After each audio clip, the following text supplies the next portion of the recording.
Hi fam, welcome back to my channel lifestyle vlogs. ನನ್ನ daily vlog ಆಗಿರುತ್ತೆ. Saturday ಆಗಿರೋದ್ರಿಂದ ವಾರಕ್ಕೊಂದ್ಸತಿ ದೇವ್ರ ಮನೆನ ಡೀಪ್ ಕ್ಲೀನ್ ಮಾಡ್ತೀನಿ. ಇಲ್ಲಿ ದೇವ್ರ ಸಾಮಾನೆಲ್ಲ ತೊಳೆದು ಮಡಿಕೊಂಡಿದ್ದೀನಿ. ದೇವ್ರ ಮನೆ ಒರ್ಸಕ್ಕೆ ನಾನಿಲ್ಲಿ ಗಂಜಲ ಹಾಕೊಂಡು ದೇವ್ರ ಮನೆನ ಒರೆಸ್ತೀನಿ. ದೇವ್ರ ಮನೆ ಎಲ್ಲ ಕ್ಲೀನ್ ಮಾಡಾಯಿತು. ಇವಾಗ ನಾನು ದೀಪ ಹಚ್ಚುತ್ತಿದ್ದೀನಿ. ಊರಿಂದ ಮಾಮ ಬಂದಿದ್ದರು, ಶಬರಿಮಲೆಗೆ ಹೋಗಿದ್ದೆ ಅಂತ ಪ್ರಸಾದ ತಂದಿದ್ರು. ಮಾಮ ಬಂದಿದ್ದರು ಅಂತ ಹೇಳ್ಬಿಟ್ಟು ಮನೇಲಿ ನಾನ್ ವೆಜ್ ಮಾಡಿದರು. ನಾನ್ ವೆಜ್ ಎಲ್ಲ ಮುಟ್ಟೋದಕ್ಕಿಂತ ಮುಂಚೆ ಪ್ರಸಾದನ ಪೂಜೆ ಮಾಡಿಬಿಡೋಣ ಅಂತ ಹೇಳಿ ದೇವ್ರ ಮನೆಯಲ್ಲಿಕ್ಕಿ ಪ್ರಸಾದ ಎಲ್ಲ ಪೂಜೆ ಮಾಡ್ತಾಯಿದ್ದೀನಿ. ಪೂಜೆ ಎಲ್ಲ ಮುಗೀತು. ನಾನು ಸ್ಯಾಟರ್ಡೆ ಆಗಿರೋದ್ರಿಂದ ನಾನ್ ವೆಜ್ ತಿನ್ನಲ್ಲ, ಅದರಿಂದ ನಾನಿಲ್ಲಿ ಹುಣ್ಸೆಹಣ್ಣು ಗೊಜ್ಜು ಮಾಡ್ತಾಯಿದ್ದೀನಿ.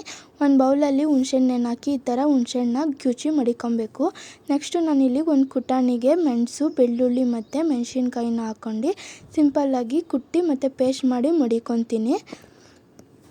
ಪೇಸ್ಟ್ ಮಾಡಿದ್ದಾಯಿತು. ಇವಾಗ ಒಂದು ಪ್ಲೇಟಿಗೆ ಎತ್ತಿಕೊಳ್ಳೋಣ. ನಾವು ಇವಾಗ ಹುಣ್ಸೆಹಣ್ಣು ಕಿವುಚ್ಕೊಂಡಿದ್ವಲ್ಲ, ಅದಕ್ಕೆ ಇಲ್ಲಿ ಮೆಣಸಿನ್ಕಾಯಿ, ಮೆಣಸು, ಬೆಳ್ಳುಳ್ಳಿ ಮತ್ತು ಕೊತ್ತಂಬರಿ ಸೊಪ್ಪು ಇಷ್ಟನ್ನು ಹಾಕಿ, ಮತ್ತು ಇದು ಹುಳಿ ಆಗಿರೋದ್ರಿಂದ ಒಂದು ಸ್ವಲ್ಪ ಉಪ್ಪನ್ನ ಜಾಸ್ತಿನೇ ಹಾಕಬೇಕಾಗುತ್ತೆ.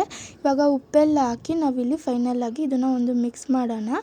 ಚೆನ್ನಾಗಿ ಮಿಕ್ಸ್ ಮಾಡಬೇಕು, ಯಾಕೆಂದರೆ ಇದು ಖಾರ ಎಲ್ಲ ಜಾಸ್ತಿ, ಮೆಣಸಿನ್ಕಾಯಿ ಎಲ್ಲ ಖಾರ ಎಲ್ಲ ಬಿಟ್ಕೊಬೇಕು. ನೆಕ್ಸ್ಟು ಮಿಕ್ಸ್ ಆದಮೇಲೆ ನಾವಿವಾಗ ಅನ್ನಕ್ಕೆ ಸರ್ವ್ ಮಾಡ್ತಾಯಿದ್ದೀವಿ. ಸೂಪರಾಗಿರುತ್ತೆ. ಟೇಸ್ಟ್ ಮಾತ್ರ ಒಂದು ಸತಿ ಮನೇಲಿ ಟ್ರೈ ಮಾಡಿ, ಎಲ್ಲರೂ ಟ್ರೈ ಮಾಡಿ ನೋಡಿ ಒಂದು ಸತಿ. ಟೇಸ್ಟ್ ಮಾತ್ರ ಸೂಪರಾಗಿರುತ್ತೆ.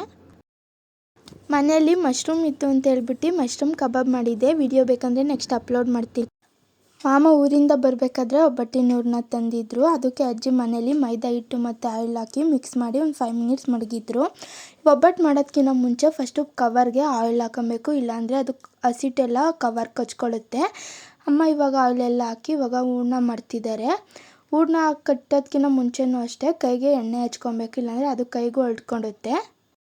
ಈ ಥರ ರೌಂಡ್ ಮಾಡೋದ್ರಿಂದ ಹೇಳ್ಬಿಟ್ಟು ಹೂರಣ ಎಲ್ಲ ಕಡೆಯೂ ಕವರ್ ಆಗುತ್ತೆ, ಎಲ್ಲೂ ಗ್ಯಾಪ್ ಇರಲ್ಲ, ಮತ್ತು ತೊಟ್ಟಬೇಕಾದ್ರೂ ಕಿತ್ತೋಗಲ್ಲ. ಇವಾಗ ಅಮ್ಮ ಮತ್ತೆ ಕವರ್ಗೆ ಆಯಿಲ್ ಹಾಕ್ತಿದ್ದಾರೆ, ಇಲ್ಲಾಂದರೆ ಮತ್ತೆ ಕೈಗೆ ಅಂಟ್ಕೊಳ್ಳುತ್ತೆ ಅಂತ ಹೇಳ್ಬಿಟ್ಟು.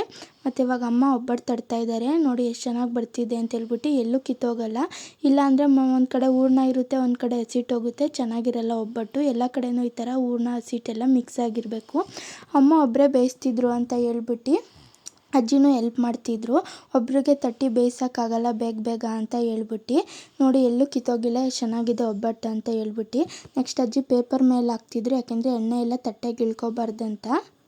ಟೌನಲ್ಲಿ ಕೆಲಸ ಇತ್ತು ಅಂತ ಹೋಗ್ತಾ ಇದ್ದೀವಿ. ಯಾರೆಲ್ಲ ನನ್ನ ವಿಡಿಯೋ ನೋಡಿದ್ದೀರಾ, ಥ್ಯಾಂಕ್ಸ್ ಫಾರ್ ವಾಚಿಂಗ್. ಮತ್ತು ನನ್ನ ಚಾನಲ್ನ ಯಾರು ಫಸ್ಟ್ನೇ ಸತಿ ನೋಡ್ತಿದ್ದೀರಾ ಪ್ಲೀಸ್ ಸಬ್ಸ್ಕ್ರೈಬ್ ಮಾಡಿ ನೋಡಿ.